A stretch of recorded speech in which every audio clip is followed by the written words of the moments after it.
Hello दोस्तों, मैं हरकेश कुमार पटेल आप लोगों का दिव्य टेक्निकल ऑनलाइन क्लासेस में स्वागत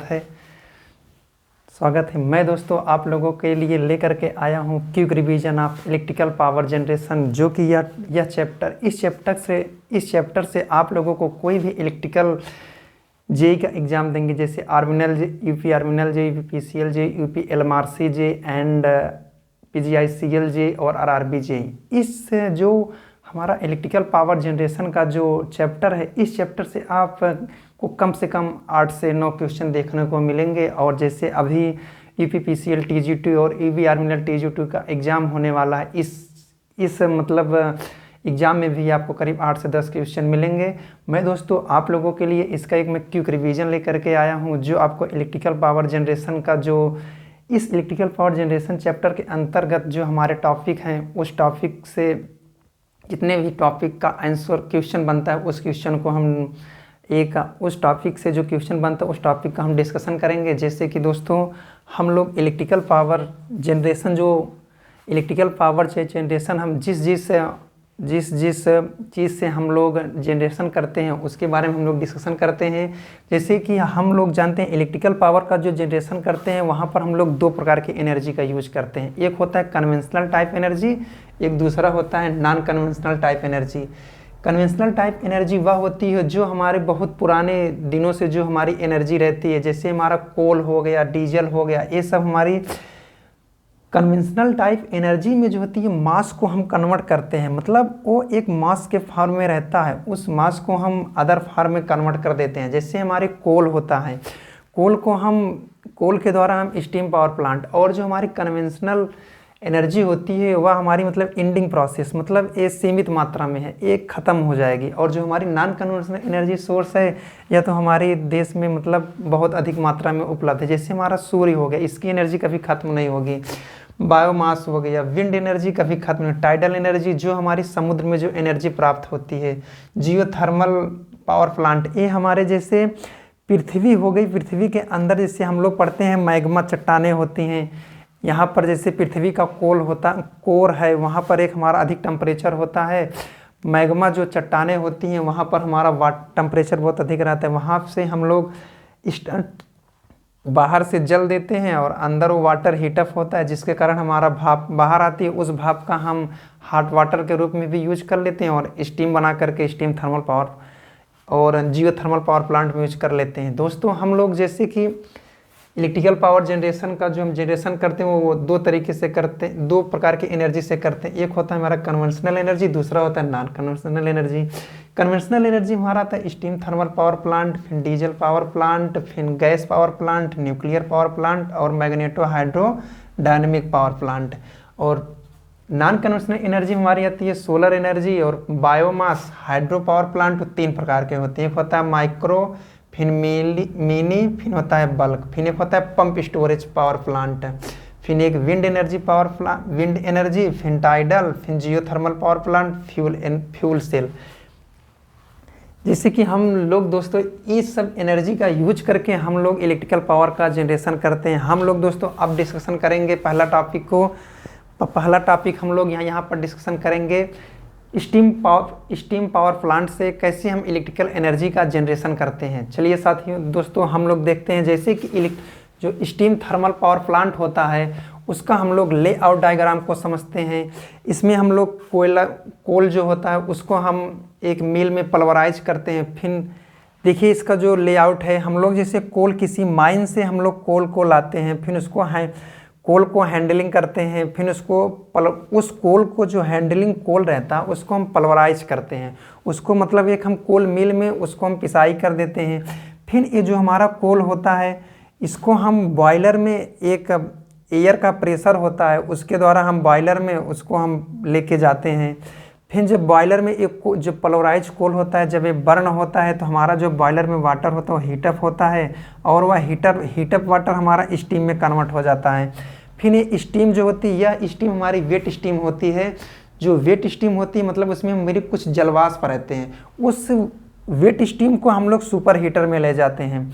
सुपर हीटर जो होता है उस वेट स्टीम को कांस्टेंट प्रेशर पर उस वेट स्टीम का प्रेशर कांस्टेंट प्रेशर पर वेट स्टीम का टेम्परेचर इंक्रीज कर देता है। फिर इस सुपर जो हमारी ड्राई स्टीम निकलती है उसको हम वाल्व की सहायता से, नोजल की सहायता से कम ज़्यादा करके उसको हम टरबाइन को दे देते हैं। फिर जो हमारी स्टीम होती है टरबाइन, ये स्टीम जो होती है हमारी टरबाइन में मैकेनिकल एनर्जी डेवलप करती है। इस मैकेनिकल एनर्जी को हम अल्टरनेटर के द्वारा, इस मैकेनिकल एनर्जी जो हमारी टरबाइन जनरेट करती है उसको हम अल्टरनेटर में कपल्ड कर देते हैं। फिर अल्टरनेटर जो होता है हमारी मैकेनिकल एनर्जी को इलेक्ट्रिकल एनर्जी में कन्वर्ट कर देता है। फिर इलेक्ट्रिकल एनर्जी, फिर अल्टरनेटर में हम लोग को मैकेनिकल एनर्जी मिल गया। फिर इसको हम डीसी सप्लाई देने के लिए हमारे पास एक एक्साइटर होता है जिसकी सहायता से हम डीसी सप्लाई इसके रोटर को दे देते हैं। इसके रोटर को हम लोग डीसी सप्लाई दे देते हैं।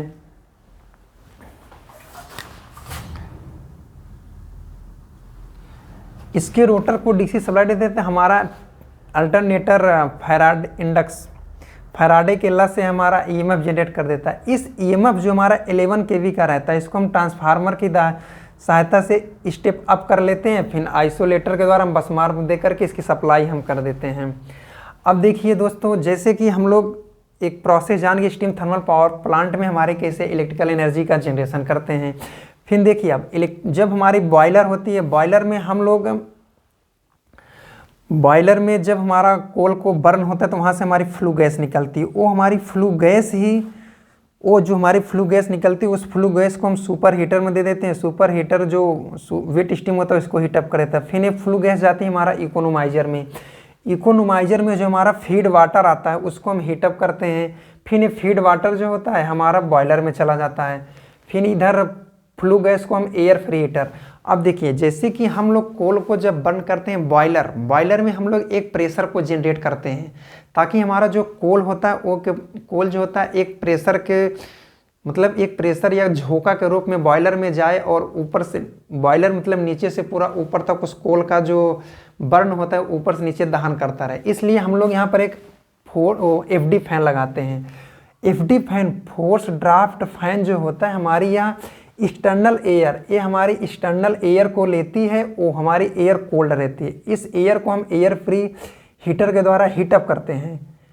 एयर फ्री हीटर में हमारी फ्लू गैस जाती है। फिर फोर्स ड्राफ्ट फैन के द्वारा हमारी एक्सटर्नल गैस हवा आती है, एयर आती है। इस एयर को हम हॉट एयर जो हमारी निकलती है एयर फ्री हीटर को, इसको हम पल्वराइजिंग कोल में मिक्स करके बॉयलर में दे देते हैं।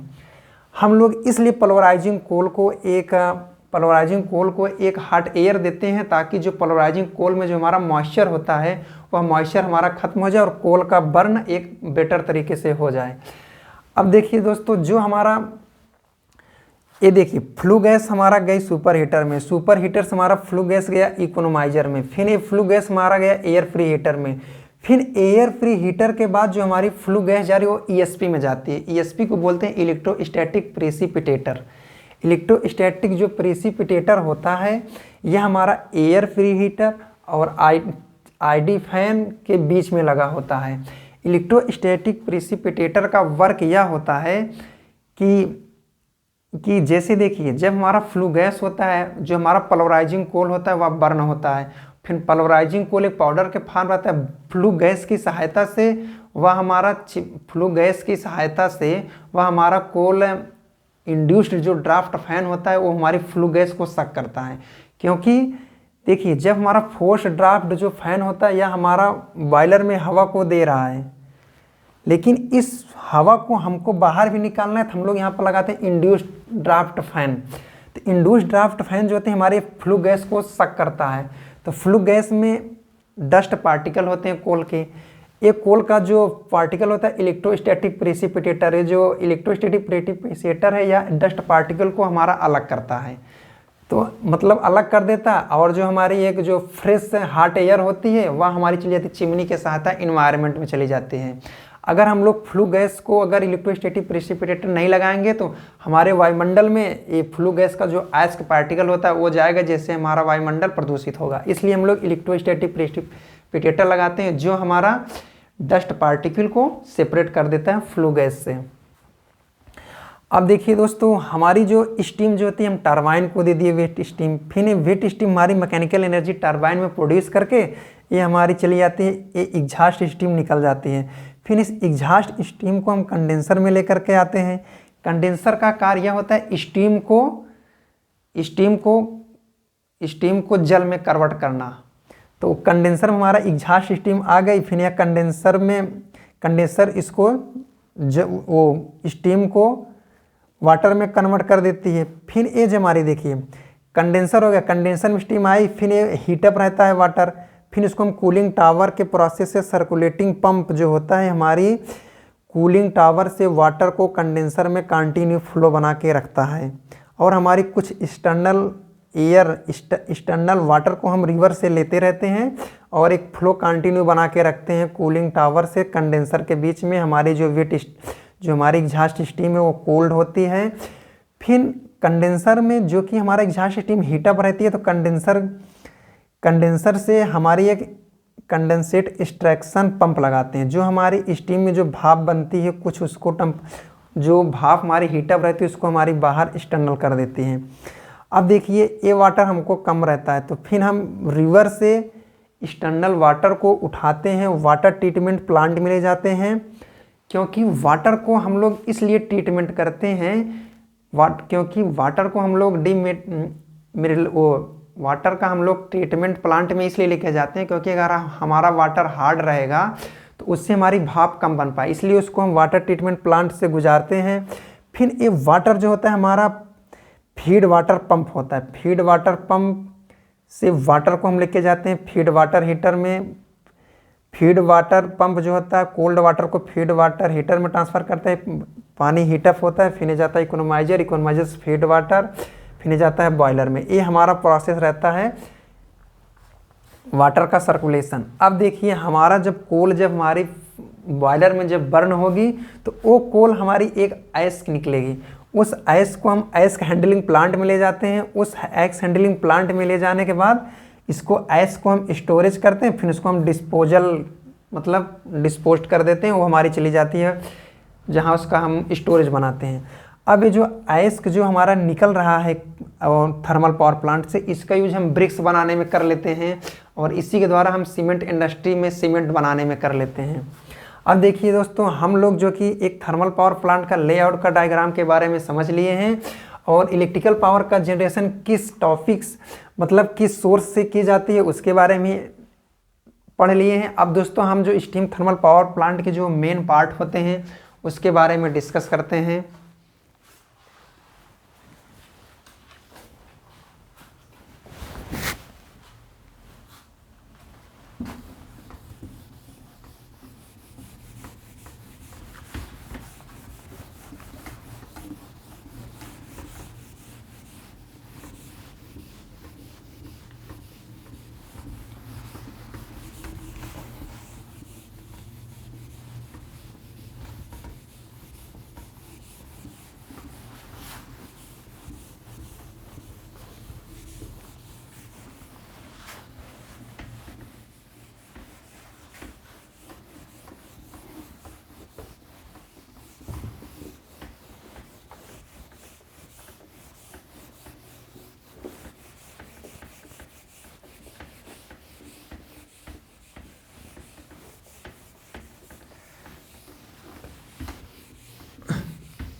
दोस्तों हम लोग यहाँ डिस्कस करेंगे स्टीम थर्मल पावर प्लांट के जो मेजर पार्ट होते हैं। पहला पार्ट होता है इसमें कोल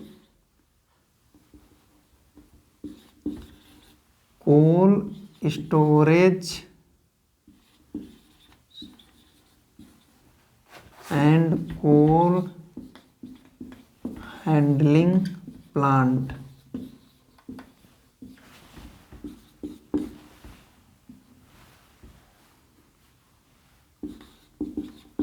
ice handling and ash storage plant.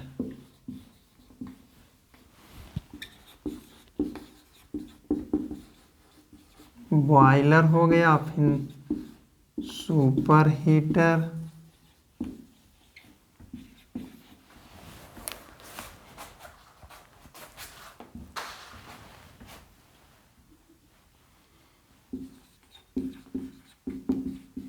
Turbine, alternator,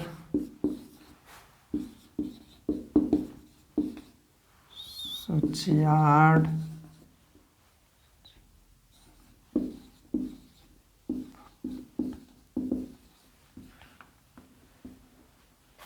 protective and control equipment.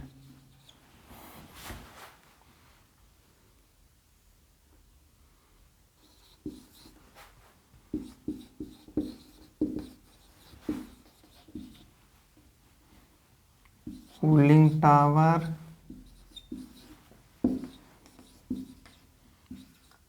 Condenser,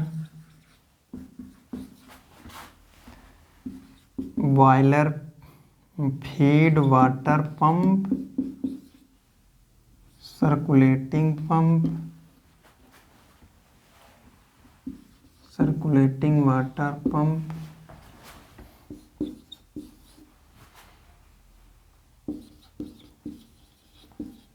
water treatment plant,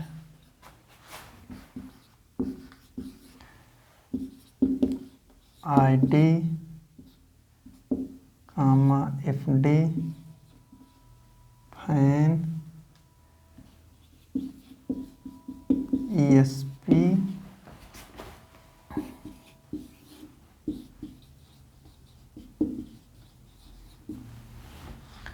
दोस्तों ये हमारे हो गए major part of steam power plant. इसमें से दोस्तों ऑब्जेक्टिव में क्वेश्चन बन जाता है कि कौन से part steam thermal power plant के हैं, कौन से पार्ट नहीं है। तो हम लोग coal storage and coal handling plant, इसमें सीरियल भी पूछ लेता है कि कोल हैंडलिंग प्लांट, सबसे पहले हम कोल को माइन से स्टीम थर्मल पावर प्लांट के पास लाते हैं, फिर उसको हम स्टोरेज करते हैं, फिर उसको कोल की हैंडलिंग करते हैं, कोल हैंडलिंग के बाद फिर कोल को पल्वराइज करते हैं, फिर उसके बाद हम लोग उसको बॉयलर में प्रवेश कराते हैं कोल के पल्वराइजिंग कोल का। एक सीरियल भी पूछ लेता है कभी। फिर दोस्तों हो जाता है आइस हैंडलिंग प्लांट। देखिए दोस्तों, जो हमारा बॉयलर होते हैं, बॉयलर का स्टीम थर्मल पावर प्लांट में वर्क क्या होता है ये पूछ लेता है। बॉयलर में दोस्तों जो हमारा बॉयलर होता है, बॉयलर में हमारी जो heat to be transfer, boiler में हमारी जो ट्रांसफ़र होती है पल्वराइजिंग कोल के द्वारा, वह 3 मोड में होती है, कंडक्शन, कन्वेंशन और रेडिएशन। मतलब बॉयलर में जो वाटर का हीटअप होता है वह 3 मोड में होता है, कंडक्शन, कन्वेंशन और रेडिएशन। हो गया। फिर दोस्तों आ जाते हैं मेरा सुपर हीटर।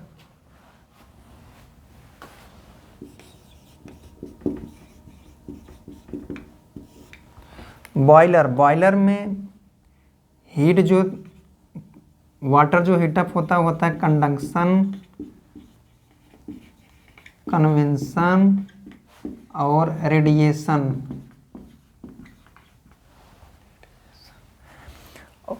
और फिर दोस्तों जो हमारा सुपर हीटर होता है, super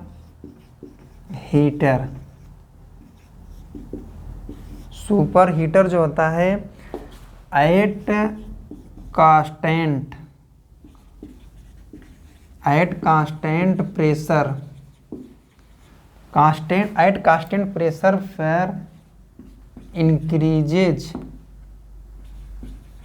increases temperature of wet steam।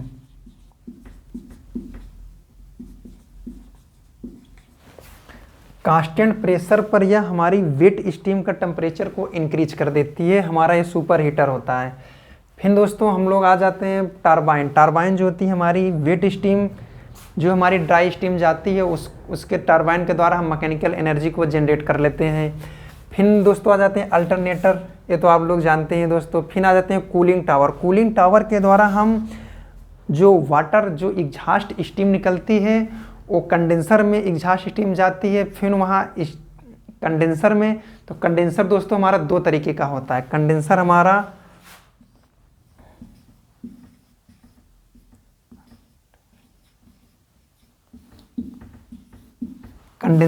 दो तरीके का होता है। एक होता है जेट कंडेंसर, दूसरा होता है हमारा जेट कंडेंसर, दूसरा होता है सरफेस कंडेंसर।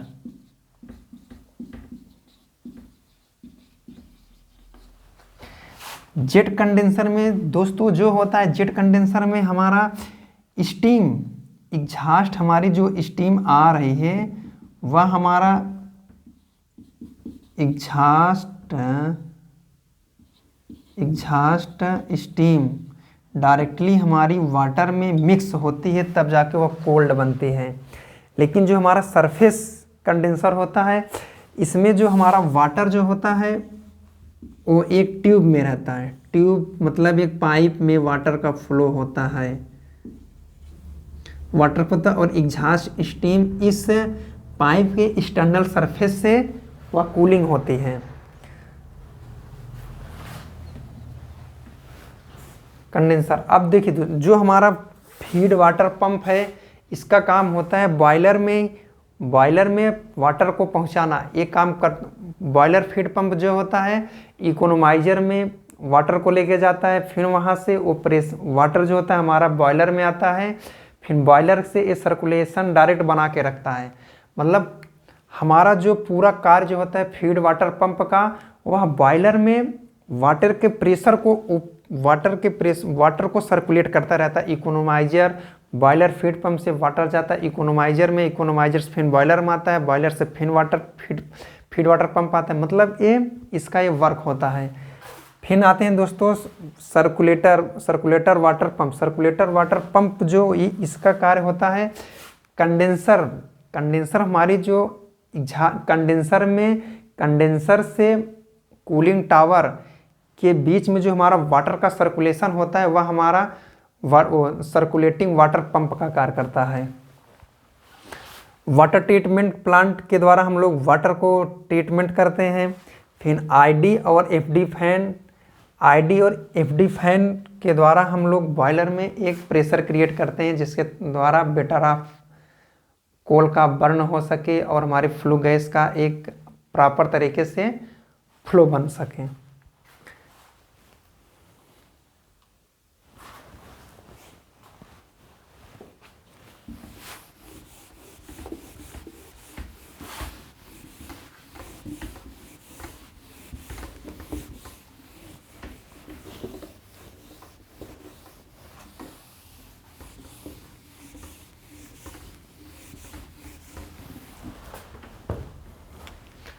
फिर दोस्तों हम लोग drafting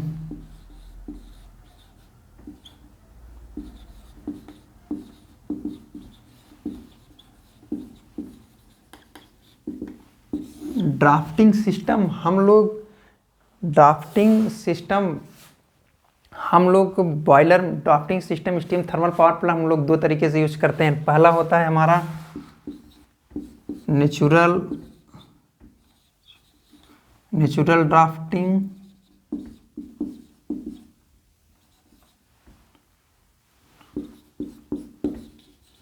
mechanical drafting. Natural drafting हम लोग चिमनी के द्वारा प्रोवाइड कराते हैं या स्टॉक, और मैकेनिकल ड्राफ्टिंग हम लोग प्रोवाइड कराते हैं with the help of ID fan, FD fan. अब दोस्तों हम लोग स्टीम थर्मल पावर प्लांट में जो हम लोग कोल का यूज करते हैं उस कोल को बोलते हैं सेमी बिटुमिनस कोल। इससे हम लोग पढ़ते हैं कोल हमारा चार तरीके का होता है।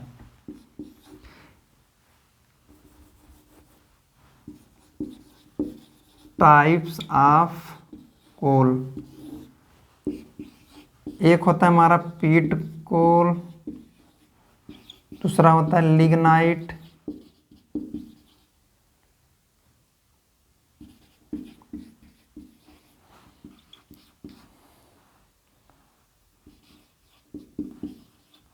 बिटुमिनस कोल, तीसरा चौथा होता है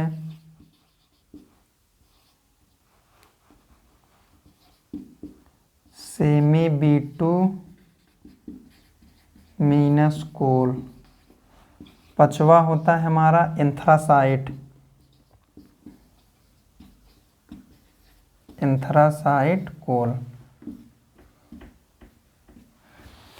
दोस्तों हमारा जो सबसे बेस्ट कोल माना जाता है वह होता है हमारा एंथ्रासाइट कोल, और जो स्टीम थर्मल पावर प्लांट में यूज कोल किया जाता है हमारा सेमी बिटुमिनस कोल बोलते हैं, used in steam thermal power plant.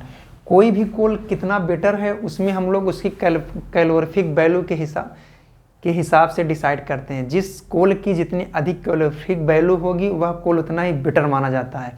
तो हम लोग ईच कोल की, प्रत्येक कोल की कैलोरीफिक वैल्यू को देखते हैं। पीट कोल की जो कैलोरीफिक वैल्यू होती है वह 8000 से 10,000 किलो कैलोरी होती है।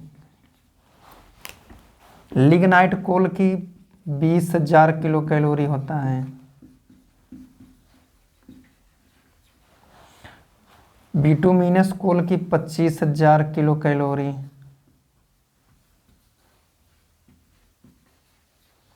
सेमी बिटुमिनस कोल की 28,000 से 30,000।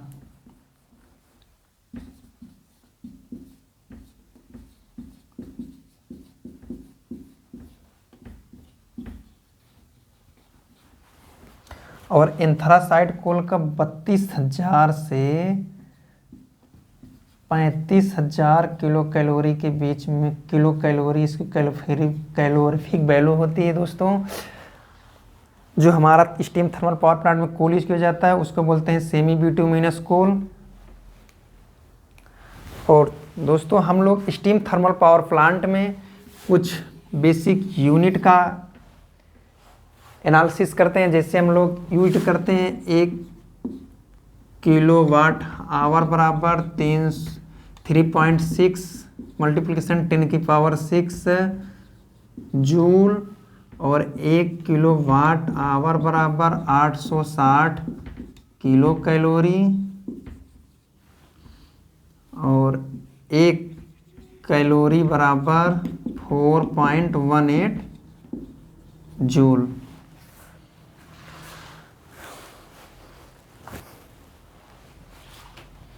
अब लोग हम साथियों पढ़ते हैं स्टीम थर्मल पावर प्लांट की इफिशियंसी कितनी होती है और इसको कैसे फाइंड आउट की जाती है।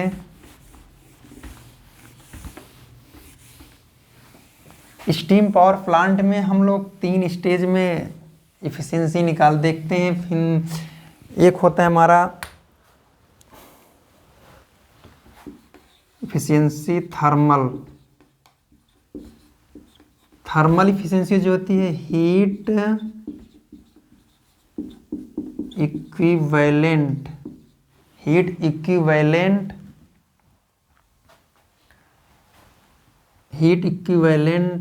Mechanical energy transmitted to turbine shaft.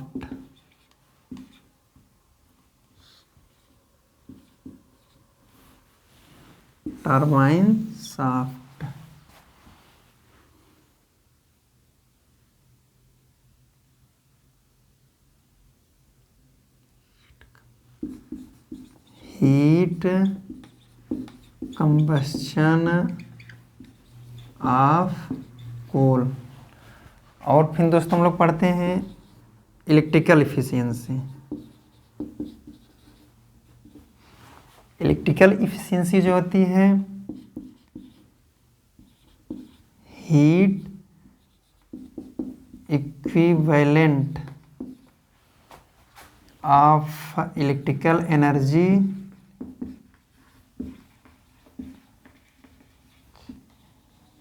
generated upon heat equivalent mechanical energy transmitted to turbine shaft.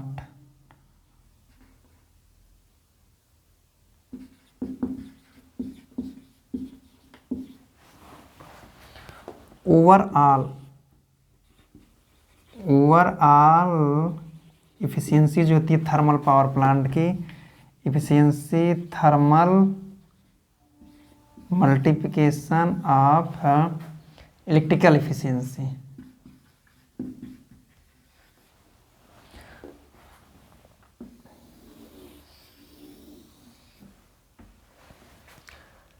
Steam thermal power overall efficiency of steam thermal power plant की होती है 28 से 30%, एग्जैक्ट 29%। अब लोग दोस्तों हम लोग थर्मल पावर प्लांट का एक क्विक रिवीजन देख लिए हैं। अब लोग हम इसके बाद डिस्कस करेंगे hydro power plant. Hydro power plant का इसके अंतर्गत क्या क्या पार्ट, इसके अंतर्गत क्या क्या टॉपिक आते हैं और कैसे इन सब का हम लोग एनालिसिस करेंगे, इसके बारे में हम लोग डिस्कस करने चल रहे हैं।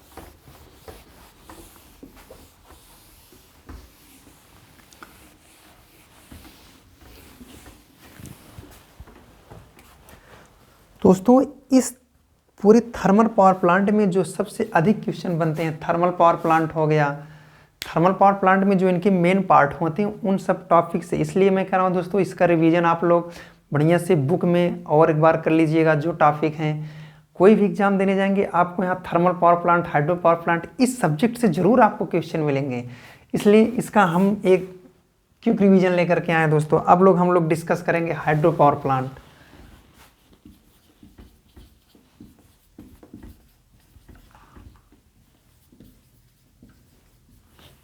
हाइड्रो पावर प्लांट में जो हमारा इलेक्ट्रिकल पावर का जो जनरेशन होता है वह हमारा जो इलेक्ट्रिकल पावर हमारा कितनी जनरेट होती है वह होता है P इक्वल टू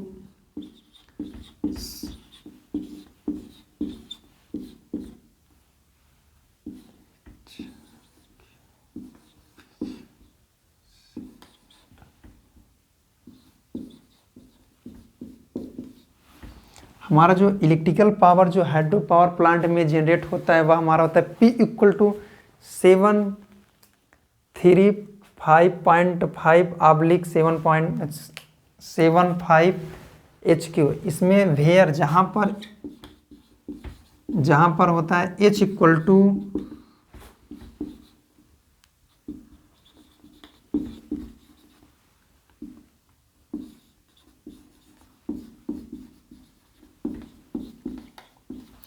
एच जो होता है हमारा वाटर का फॉल, वाटर हमारा कितनी ऊंचाई से टरबाइन पे गिर रहा है उसको बोलते हैं हम लोग एच। एच जो होता है हाइट ऑफ फॉल या वाटर, और फिर क्यू जो होता है जो हमारा वाटर कितने स्ट्रीम का फ्लो से, स्ट्रीम फ्लो के सहायता मतलब कितनी स्ट्रीम की मतलब कितने स्ट्रीम की फ्लो के साथ हमारा वाटर टरबाइन पे जा रहा है, stream flow rate of metre cube पर सेकंड। एक सेकंड में कितना वॉल्यूम का वाटर हमारा टरबाइन पे कितने फ्लो की स्पीड से गिर रहा है। और फिर इफिशियंसी जो होता है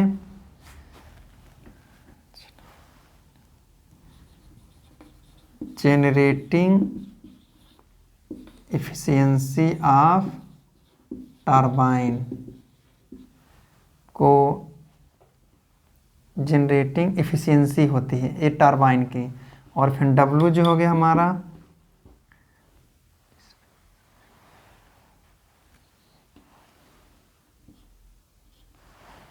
W जो होता है स्पेसिफिक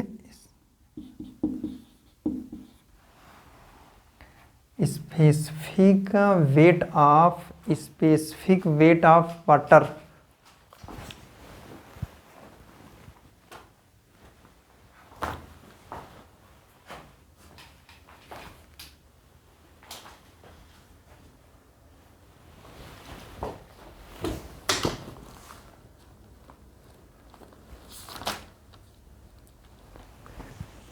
जो हमारा दोस्तों जो हमारा W है ये स्पेसिफिक वेट ऑफ वाटर होता है।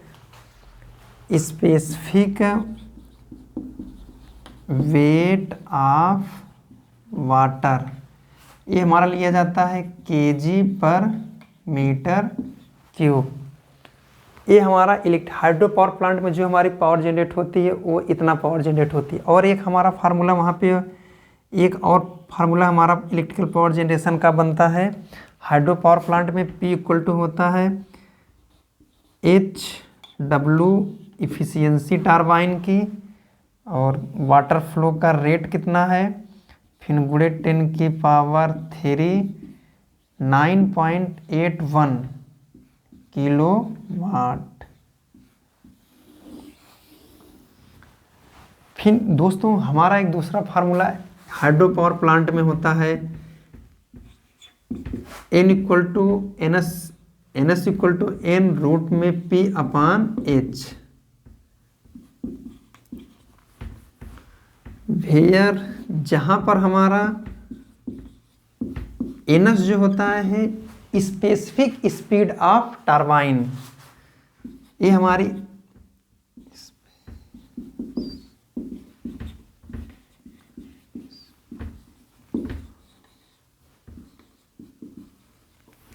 टरबाइन की एक स्पेसिफिक स्पीड होती है। इससे लो स्पीड पर वो जनरेशन नहीं करेगा इसलिए बोलते हैं स्पेसिफिक स्पीड। और N जो होता है N जो है ये speed of water.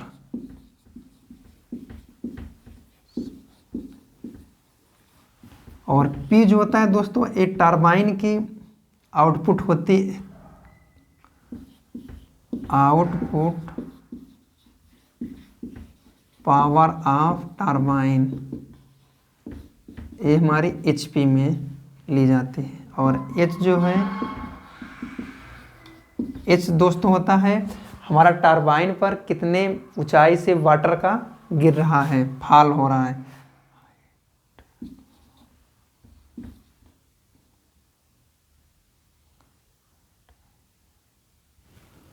Height of water fall.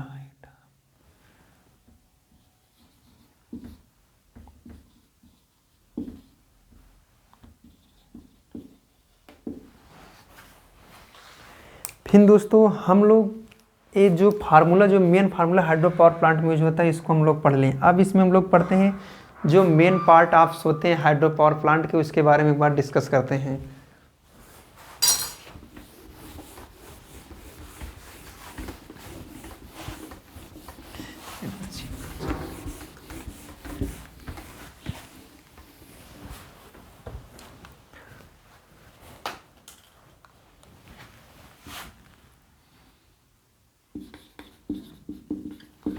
Main parts of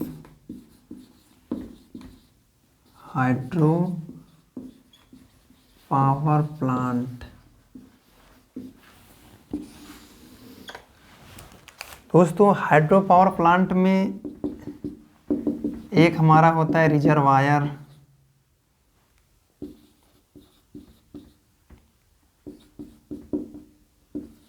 reservoir हो गया, फिर यहाँ पे डैम एक रहता है।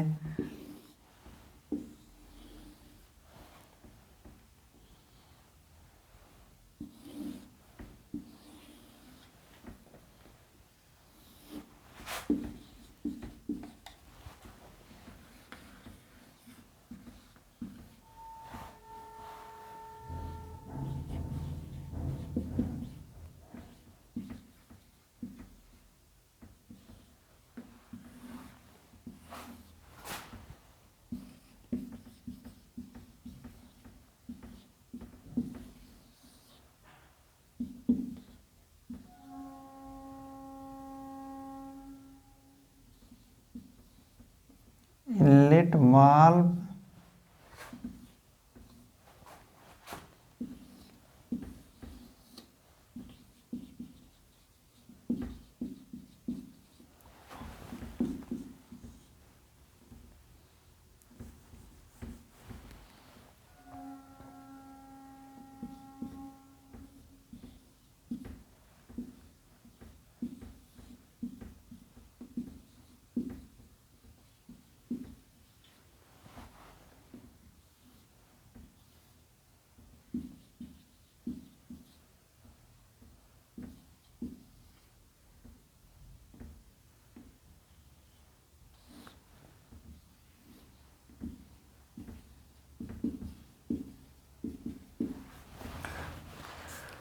दोस्तों हमारा रिजर्वायर हो गया, फिर कैचमेंट,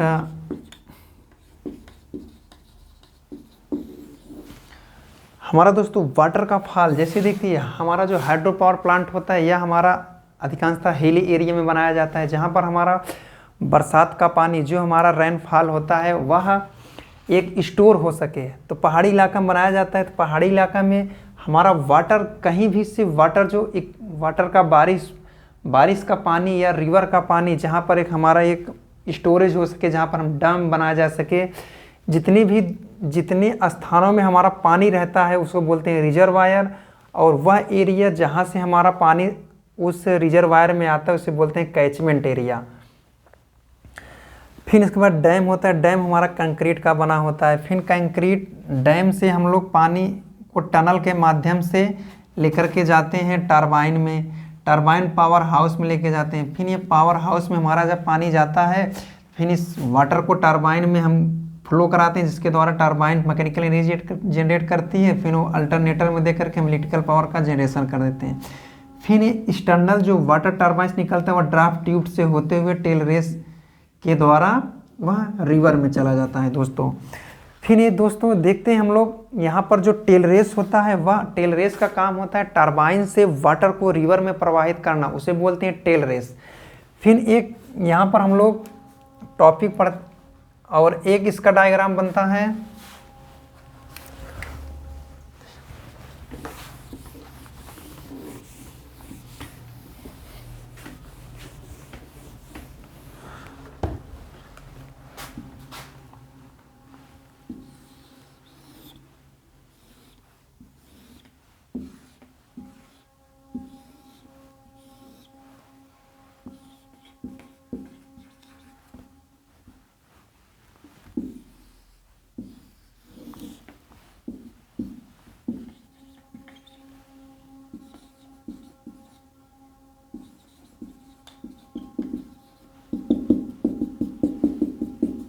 ये साथ ही हमारा रिजर्वायर हो गया। रिजर्वायर से हम टनल के माध्यम से वाटर को पेनस्टॉक की सहायता से हम लोग पावर हाउस में वाटर का फ्लो करा दे रहे हैं।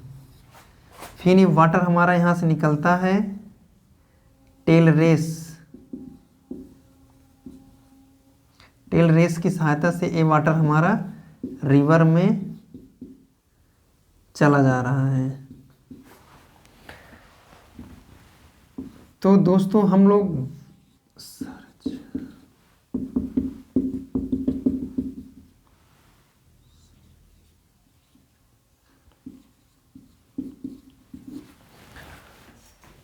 हाइड्रो पावर प्लांट में हम लोग यूज करते हैं एक सर्ज टैंक, पेनस्टॉक का कार्य जो होता है यह हमारा रिजर्वायर से वाटर को डैम से मतलब रिजर्वायर से वाटर को पावर हाउस में प्रवाहित कराता है, पावर हाउस को वाटर को देता है। पेन स्टॉक में देखिए, जैसे अगर हमारा टरबाइन चल रही है, अगर इस टरबाइन को हमें अचानक बंद करना है तो फिर इस पे जो पानी का फ्लो रहा है उस पानी को हमें रोकना पड़ता है। तो अचानक जैसे यहाँ पर एक वाल्व लगा रहता है, इस वाल्व को जैसे हम अचानक बंद करेंगे तो एक वाटर की हैमरिंग इस पेन स्टॉक में होगा। ये वाटर की जो हैमरिंग पेन स्टॉक में होगा, इसी को रिड्यूस करने के लिए हम लोग सर्ज टैंक का यूज करते हैं। देखिए, अगर नॉर्मल वाटर का फ्लो इस तरीके से हमारा टरबाइन में जा रहा है, अगर इसको हम अचानक यहाँ से इस गेट को बंद करेंगे तो वाटर तुरंत ही रिटर्न होगा, फिर एक्सेस वाटर तुरंत सर्ज टैंक चला जाएगा और ये हमारा पेन स्टॉक में एक हैमरिंग जो प्रोड्यूस होती है उसको ये रिड्यूस कर देगा। तो ये हमारा सर्ज टैंक का कार्य यही होता है कि पेन स्टॉक के हैमरिंग को रिड्यूस करता है। सर्ज टैंक का वहाँ यूज करते हैं जब हमारा रिजर्वायर से पावर हाउस के बीच में दूरी अधिक होती है। पेन स्टॉक हो गया, टेलर हो गया। दोस्तों, इसमें हम लोग पढ़ते हैं हाइड्रो पावर प्लांट में टरबाइन दो तरीके की यूज करते हैं, एक इम्पल्स टरबाइन का यूज करते हैं, दूसरा यूज करते हैं रिएक्शन टरबाइन।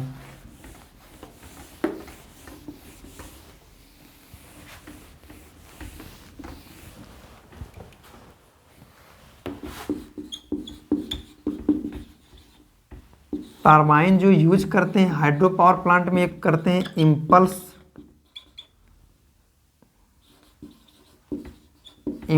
टरबाइन, दूसरा हम यूज करते हैं रिएक्शन टरबाइन। फिर दोस्तों, इम्पल्स टरबाइन में एक होता है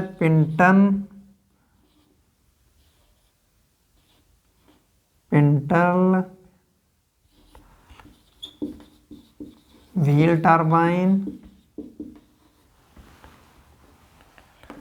और रिएक्शन टरबाइन हम लोग दो तरह के टरबाइन पढ़ते हैं, एक होता है कप्लान टरबाइन, दूसरा हो गया फ्रांसिस टरबाइन।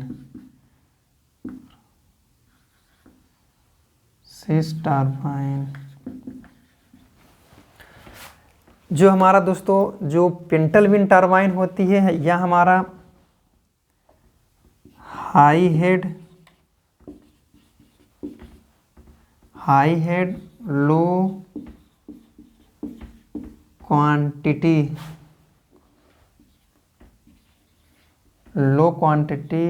ऑफ वाटर के लिए यूज की जाती हैं। और यह टरबाइन दोस्त इट इज ए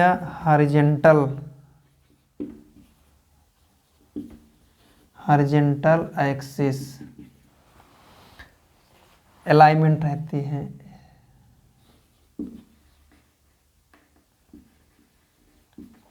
यह टरबाइन हमारी हॉरिजॉन्टल एक्सिस अलाइनमेंट रहती है, फ्रांसिस टरबाइन। और इसमें जो हेड यूज होता है,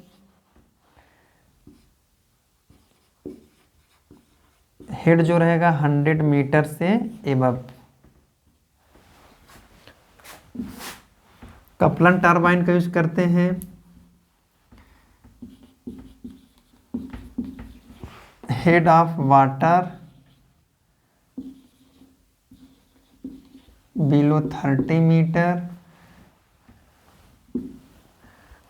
और low head and large quantity of water के लिए यूज की जाती है। और फ्रांसिस टरबाइन, ये टरबाइन होती है medium head and medium water available, जहाँ पे हो मीडियम क्वांटिटी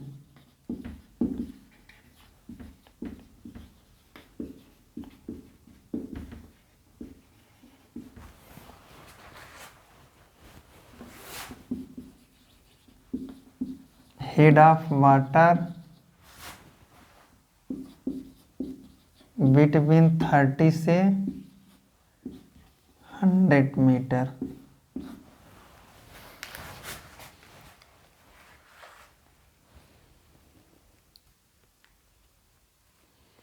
ये दोस्तों हमारा हो गया हाइड्रो पावर प्लांट। अब हम लोग पढ़ेंगे दोस्तों न्यूक्लियर पावर प्लांट का जनरेशन कैसे किया जाता है।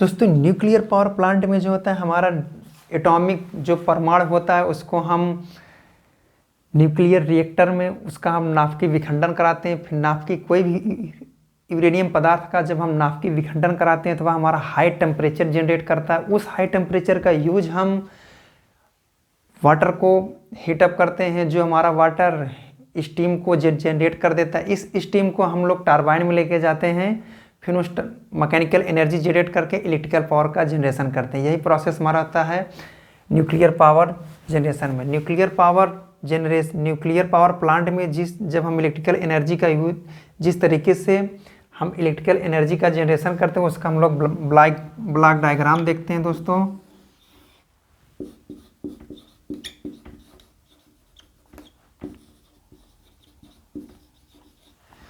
न्यूक्लियर रिएक्टर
अब दोस्तों देखिए न्यूक्लियर पावर प्लांट में जिस तरीके से न्यूक्लियर पावर प्लांट में हम लोग परमाणु को जो यूरेनियम पदार्थ होता है उसको हम न्यूक्लियर रिएक्टर में उसका हम विखंडन कराते हैं। इस न्यूक्लियर रिएक्टर में विखंडन जब होता है तो एक हमारा हाई टेम्परेचर जनरेट होता है। इस हाई टेम्परेचर को हम लोग हार्ड मेटल की सहायता से हीट एक्सचेंजर में लेके जाते हैं। हीट एक्सचेंजर में जो होता है यह हमारा हाई जो टेम्परेचर होता है यहाँ पर हम वाटर का हीटअप करते हैं हीट एक्सचेंजर में। फिर हीट एक्सचेंजर जब हमारा वाटर स्टीम बन जाता है उस स्टीम को हम वाल्व में लेकर के जाते हैं। वाल्व से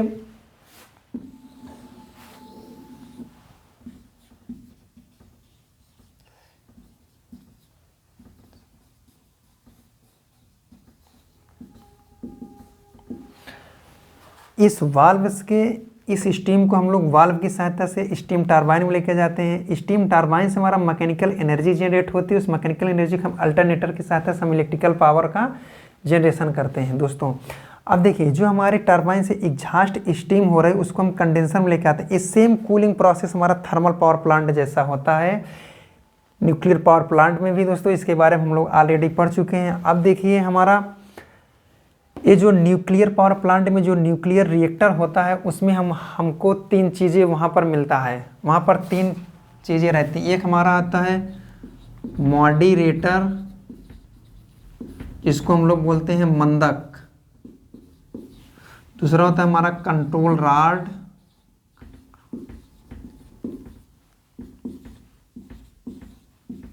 तीसरा होता है हमारा कूलेंट, इसे बोलते हैं हम शीतलक।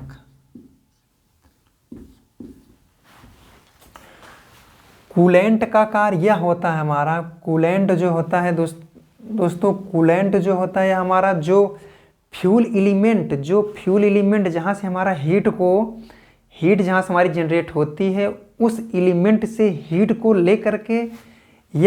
लेकर के वाटर को देती है, इसी को बोलते हैं हम कूलेंट का कार्य यही होता है कि फ्यूल एलिमेंट जहाँ से हमारा हीट का डेवलपमेंट होता है, वहाँ से हीट को लेकर के वाटर को हीट प्रोवाइड कराना, यही मेरा कार्य होता है कूलेंट का कार्य। तो कूलेंट जो बेसिकली जो हम लोग यूज करते हैं न्यूक्लियर पावर प्लांट में, वह होता है helium, beryllium, lithium, boron, copper, carbon और D2O हैवी वाटर। अब दोस्तों हम लोग मॉडरेटर का यूज हम लोग न्यूक्लियर रिएक्टर में इसलिए करते हैं, जब जैसे हमारी देखिए हमारा जब न्यूक्लियर रिएक्टर में जब हम लोग नाभिकीय विखंडन का क्रिया करा देते हैं, जब वहाँ पर हमारा टेम्परेचर एक डेवलप होता है हाई टेम्परेचर, उस टेम्परेचर को कंट्रोल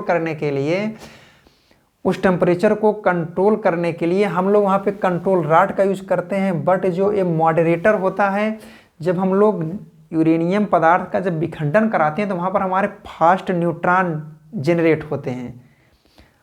जितनी बार विखंडन होगा वहाँ से 3 न्यूट्रॉन हमारा वहाँ से जनरेट होगा। तो इसी क्रिया को रोकने के लिए, इसी क्रिया को स्लो डाउन करने के लिए हम लोग मंदक का यूज करते हैं, जिसे बोलते हैं मॉडरेटर। तो मॉडरेटर में जो हम लोग मटेरियल का, जिस पदार्थ का हम लोग यूज करते हैं, वो होता है हमारा हीलियम, बेरिलियम, लिथियम और बोरान, कार्बन, D2O। कूलेंट में हम लोग यूज करते हैं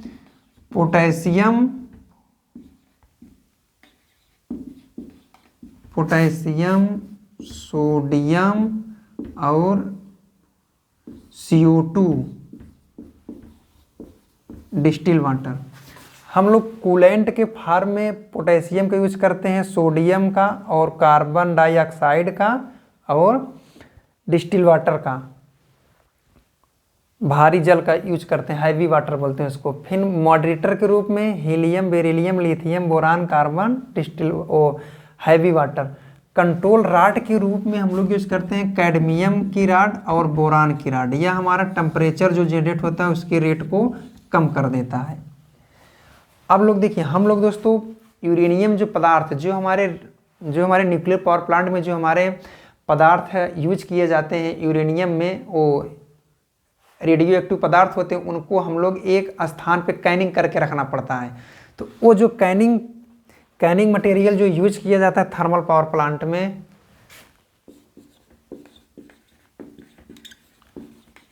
कैनिंग मटेरियल न्यूक्लियर को रखने का जो स्थान होता है, न्यूक्लियर मतलब जो हमारा परमाणु जो पदार्थ होता है, यूरेनियम जो पदार्थ होता है, इसको रखने के लिए हम लोग कैनिंग मटेरियल को यूज करते हैं। वो हमारा होता है एल्युमिनियम में रख सकते हैं इसको, मैग्नीशियम, स्टेनलेस स्टील में रख सकते हैं,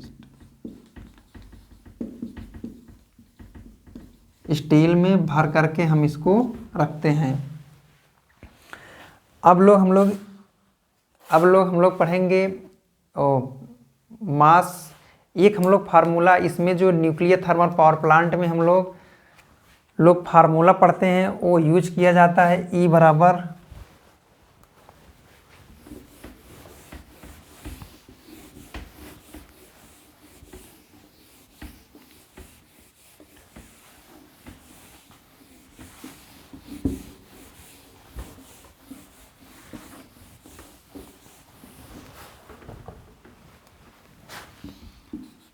E बराबर mc²। दोस्तों हम लोग यूनिट यूज्ड इन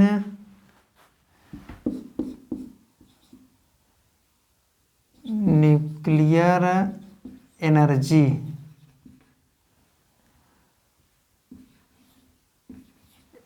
में यूज करते हैं मिलियन इलेक्ट्रॉन वोल्ट। 1 AMU मास बराबर 931 931.1 मिलियन इलेक्ट्रॉन वोल्ट होता है। दोस्तों steam thermal power plant nuclear thermal power plant की जो इफ़िशियंसी होती है, इफ़िशियंसी आप न्यूक्लियर थर्मल पावर प्लांट की 30 से 40% होती है। और न्यूक्लियर पावर प्लांट जो होता है इसकी इफ़िशियंसी 30-40%। न्यूक्लियर जो पावर प्लांट होता है इसकी कास्ट, इंस्टॉल्ड कास्ट सबसे अधिक इसलिए होती है क्योंकि इसमें जो कूलिंग अरेंजमेंट होता है यह बहुत हाई कास्ट में जाता है। फिर अब दोस्तों हम लोग पढ़ेंगे इसके बाद मैग्नेटो हाइड्रोडायनेमिक।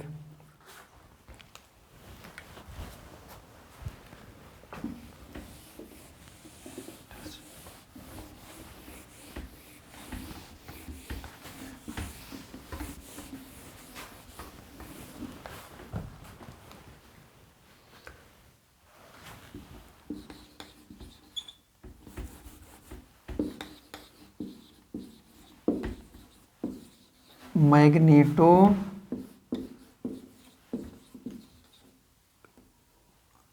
हाइड्रो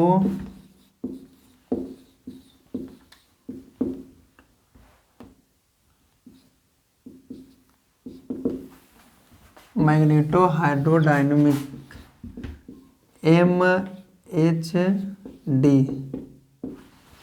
इसमें दोस्तों जो हम लेते हैं एक हमारा हार्ट मेटल होता है, ये हमारा पॉजिटिव और नेगेटिव इसमें आयन रहते हैं।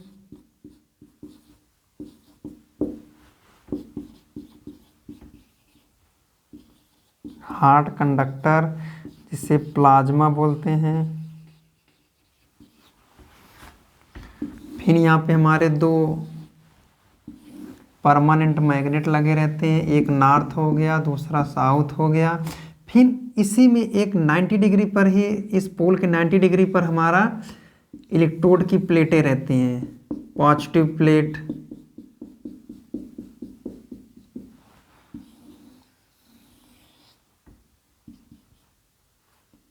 एक निगेटिव प्लेट।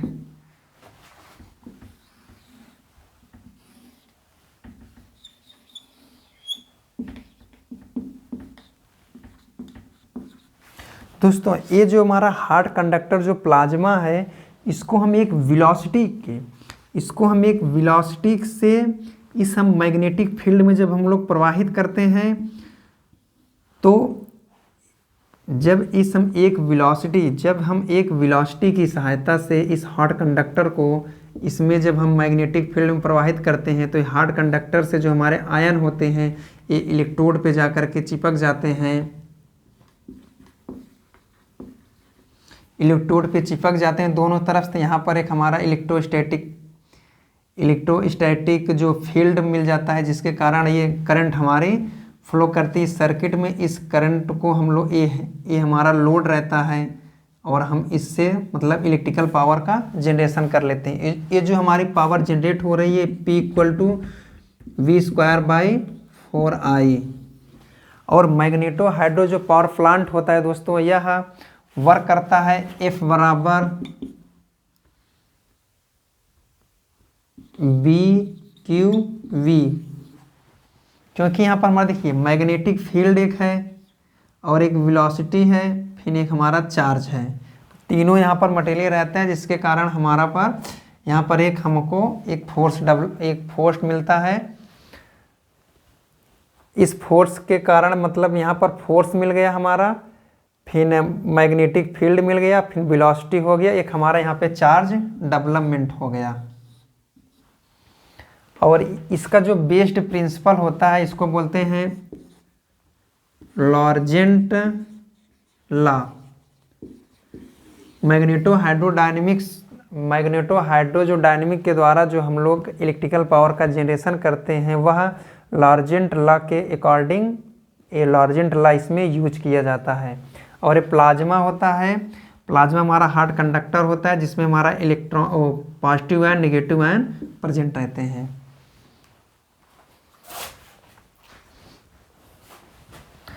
अब दोस्तों हम लोग पढ़ेंगे solar energy.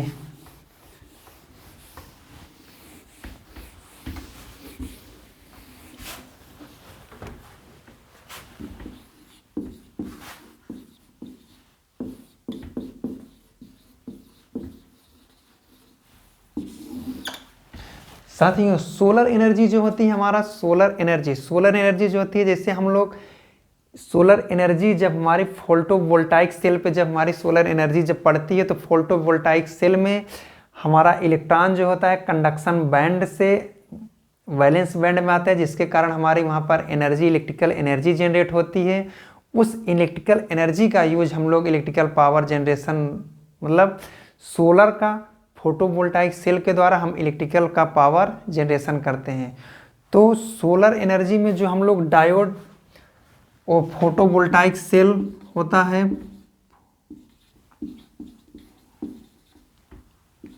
Photovoltaic cell use करते हैं।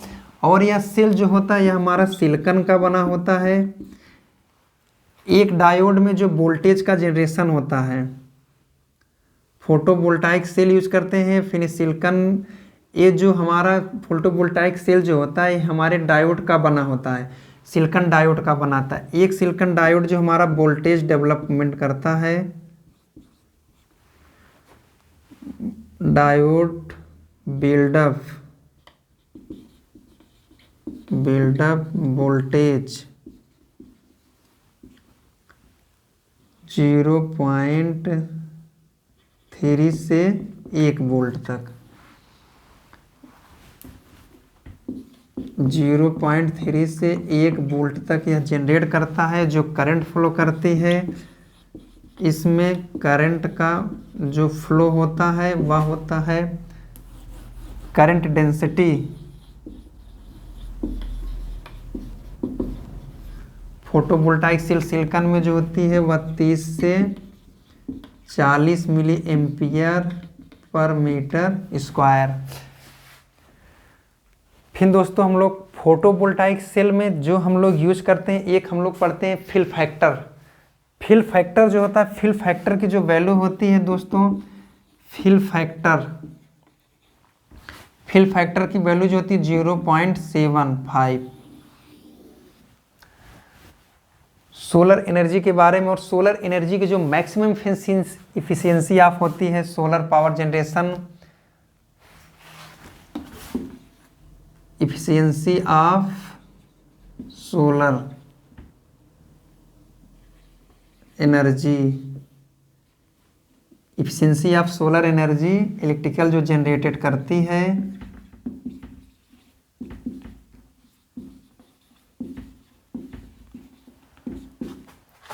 30% मैक्सिमम रहती है इसकी, 30 से ही मिनिमम रहती है, 30 से मैक्सिमम नहीं होती है। अब दोस्तों हम लोग एक यहाँ पर पढ़ते हैं कांस्टेंट, जो हम सोलर एनर्जी, जो हमारी सोलर एनर्जी को हम जो एक्सप्रेस करते हैं वह हमारा सोलर कांस्टेंट के रूप में हम सोलर एनर्जी को एक्सप्रेस करते हैं। जैसे कोई प्लेट होती है वह हमारी सोलर एनर्जी को कितना कलेक्ट कर रही है, सोलर एनर्जी को कोई भी प्लेट, सोलर प्लेट कितना कलेक्ट कर रही है, उसको हम सोलर एनर्जी कांस्टेंट के रूप में हम उस लोग एक्सप्रेस करते हैं। तो solar energy constant,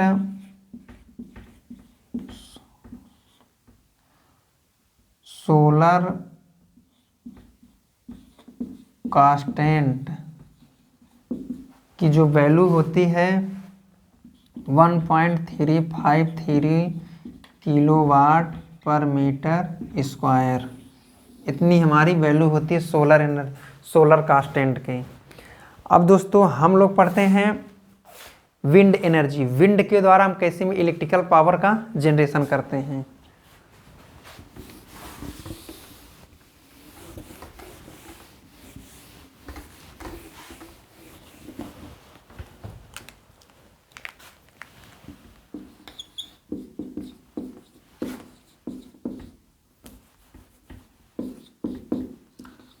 wind energy. दोस्तों हम लोग विंड एनर्जी से इलेक्ट्रिकल पावर जनरेशन कैसे करते हैं? हम लोग दोस्तों विंड मिल बनाते हैं। विंड मिल की सहायता से हम लोग इलेक्ट्रिकल पावर का जनरेशन करते हैं। जैसे दोस्तों हम लोग यहाँ पर एक विंड मिल बनाने की कोशिश करते हैं। ये विंड मिल की प्लेट फैन हो गए और इधर से हमारा हवा हमारी इस डायरेक्शन से बह करके इस ब्लेड पे जाएगी। तो फिर ये हमारा जो ब्लेड है ये रोटेट करेगा, तो फिर हमको एक मैकेनिकल एनर्जी जनरेट होगी यहाँ पे। फिर ये विंड के रोटर को हम लोग, विंड का जो रोटर होता है हम लोग अल्टरनेटर के शाफ्ट से कनेक्ट कर देते हैं। ये जो हमारी विंड टरबाइन पंखुड़ी है, इसके द्वारा ही हमारी विंड टरबाइन यहाँ पर लगी रहती है। फिर ये विंड टरबाइन को हम अल्टरनेटर, जिसको हम बोलते हैं इंडक्शन जनरेटर।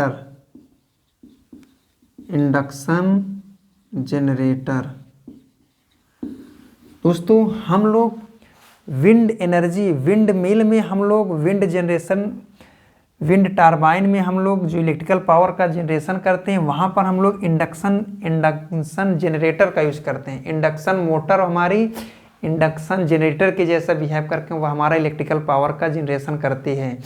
क्योंकि जो हमारा यहाँ पर हम कांस्टेंट स्पीड की मशीन को इसलिए नहीं रख सकते हैं क्योंकि हमारी जो वेलोसिटी जो होती है एयर की वह कांस्टेंट रहती नहीं है, वो कम ज़्यादा होती है। इसलिए हम लोग इंडक्शन जनरेटर का यूज करते हैं विंड मिल में।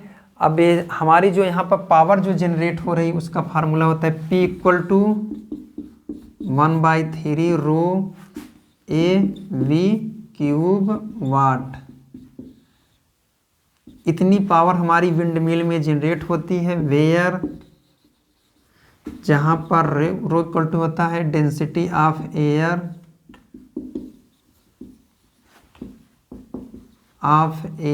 V इक्वल टू हो गया velocity of air,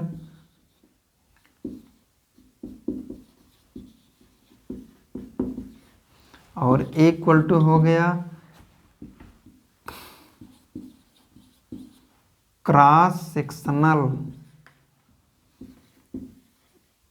area of blade shift.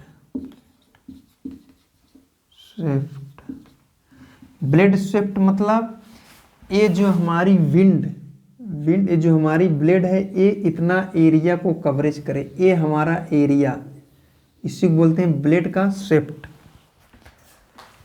ये हमारा इतना इलेक्ट्रिकल पावर का जनरेशन होता है, जिसमें से विंड पावर में ये जनरेट कर दी है। इसमें good speed range of air की जो स्पीड अगर इतने के बीच रहेगी तभी हम विंड पावर से इलेक्ट्रिकल एनर्जी का जनरेशन कर सकते हैं। 8 से 15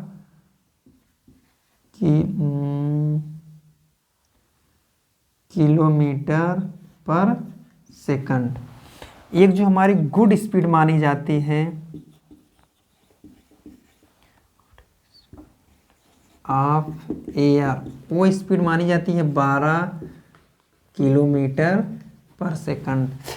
और दोस्तों हम लोग देखते हैं यहाँ पर विंड जो टरबाइन होती है, इसकी जो विंड इलेक्ट्रिकल पावर में जो इफ़िशियंसी होती है, विंड की इफ़िशियंसी इसकी होती है 59%। और इसमें हम दो तरीके के टरबाइन यूज करते हैं। एक हॉरिजॉन्टल एक्सिस,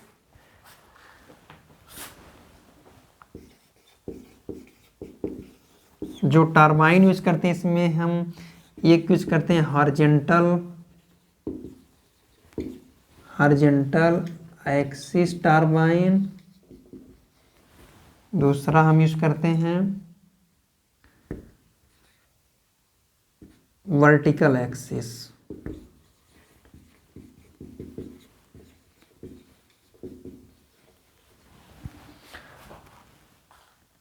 और दोस्तों इसमें जो ब्लेड यूज करते हैं, साइज ऑफ ब्लेड टाइप, ये बहुत ही इंपॉर्टेंट, बहुत क्वेश्चन पूछता है। ब्लेड साइज की जो टाइप होती है, ब्लेड की साइज की जो टाइप होती है वो बोलते हैं एरोफॉइल। एरोफॉइल टाइप की यूज करते हैं हम ब्लेड, उसमें जो टाइप होता है। अब दोस्तों हम इसके बाद पढ़ते हैं tidal energy. Tidal energy, tidal energy के द्वारा हम कैसे इलेक्ट्रिकल पावर का जनरेशन करते हैं दोस्तों।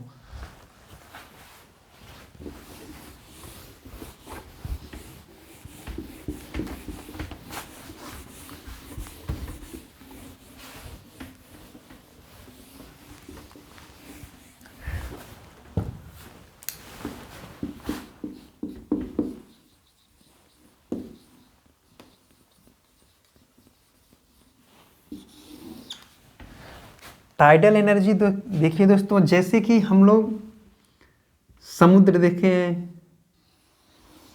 यहाँ पर हम लोग डैम बना दिए हैं।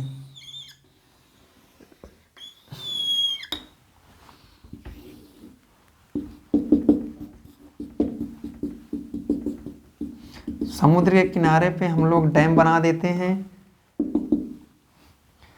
फिर यहाँ से हम लोग एक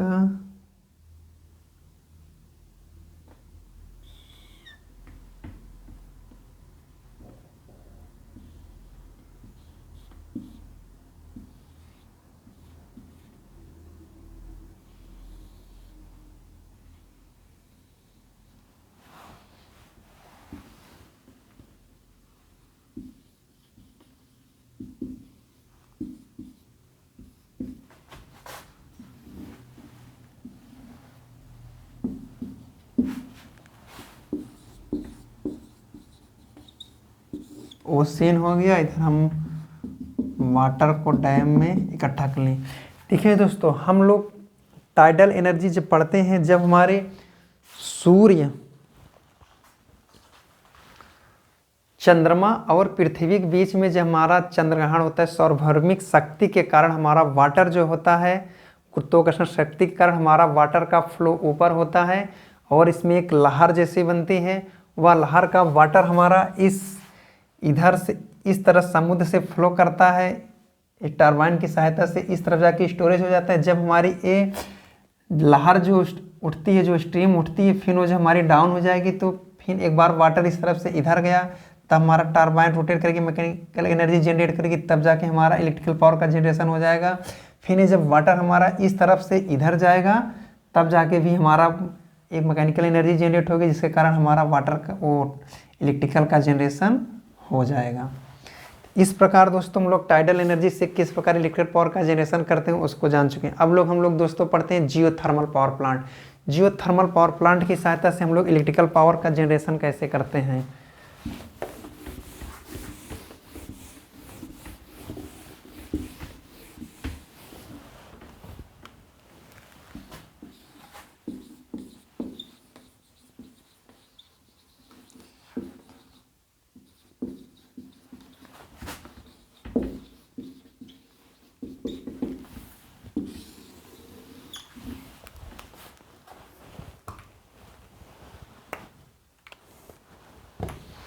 जियोथर्मल पावर प्लांट, जैसे दोस्तों हम लोग जानते हैं हमारे पृथ्वी के अंदर कोर है, कोर एक पिघला हुआ है, मैग्मा है, मैग्मा में बहुत अधिक टेम्परेचर रहता है। वहाँ पे अगर हम लोग वाटर रहेगा तो वहाँ पे उस वाटर का हीटअप होगा। जब टेम्परेचर रहेगा तो वह जब हीटअप वाटर रहेगा, उसका टेम्परेचर हीटअप होगा वाटर का, तो एक स्टीम फ्लो कराएगी। स्टीम मतलब जनरेट होगी। उस स्टीम को हम लोग एक ड्रिल के द्वारा हम ज़मीन के अंदर, मतलब एक ड्रिल के द्वारा ज़मीन के अंदर हम वो होल बनाते हैं। उस होल से द्वारा हम स्टीम का एक्सटर्नल स्टीम को हम निकालते हैं। उस स्टीम का यूज हम लोग उस स्टीम का यूज हम लोग थर्मल पावर, मतलब उस स्टीम का यूज हम लोग मैकेनिकल पावर टरबाइन में जनरेट करने के लिए कर लेते हैं, और उस मैकेनिकल पावर से हम लोग इलेक्ट्रिकल पावर का जनरेशन कर लेते हैं। जैसे देखिए दोस्तों, हमारी अर्थ हो गई, अर्थ हुआ, और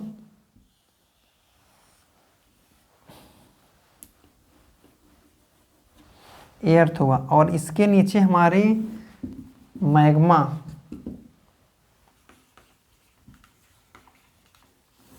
मैग्मा की चट्टानें हैं, मतलब मैग्मा है, पृथ्वी का कोर जो होता है अधिक टेम्परेचर रहता है, यहाँ पे वाटर रहता है।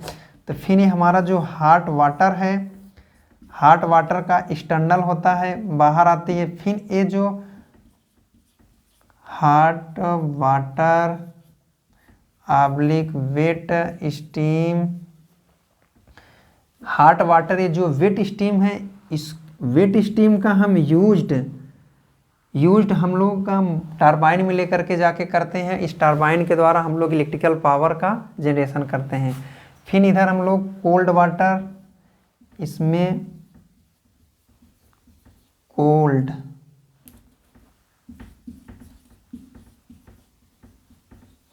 कोल्ड वाटर का प्रवाहित कराते हैं। इस तरफ से हम इस वाटर को एक्सटर्नल कर लेते हैं।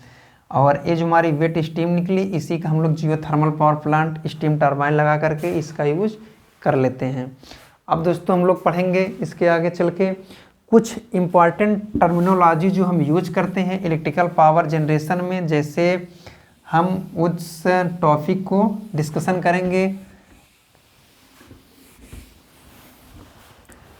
जैसे दोस्तों हम लोग पढ़ते हैं कनेक्टेड लोड।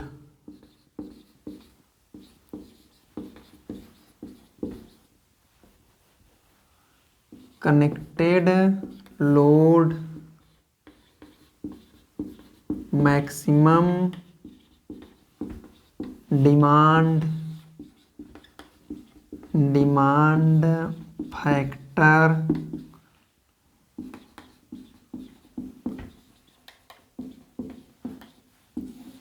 हम लोग दोस्तों जब इलेक्ट्रिकल पावर का जनरेशन करते हैं, उस इलेक्ट्रिकल पावर जनरेशन में कोई भी अगर हम वहाँ पे पावर प्लांट स्थापित करते हैं तो